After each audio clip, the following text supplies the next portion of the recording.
మన ప్రభువైన యేసుక్రీస్తు నామములో మీకు మా శుభాభివందనములు. ఈరోజు దేవుని వాగ్దానము. దేవుడు మన పక్షమున నుండగా మనకు విరోధి ఎవడు? తన సొంత కుమారుని అనుగ్రహించుటకు వెనుక తీయక మన అందరి కొరకు ఆయనను అప్పగించిన వాడు ఆయనతో పాటు సమస్తమును మనకెందుకు అనుగ్రహింపడు?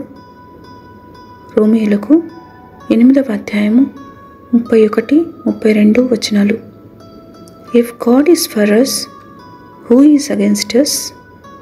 He who did not spare his own son, but delivered him over for us all, how will he not also with him freely give us all things? Romans chapter 8 verses 31 and 32. ప్రార్థన. ప్రేమగల ప్రభువా, మాకిచ్చిన ఈ నూతన దినమునకై వందనాలు. వాగ్దానాలను నెరవేర్చువాడవు, నిబంధనను స్థిరపరచువాడవు, మాట తప్పని మార్పు లేని దేవుడవు.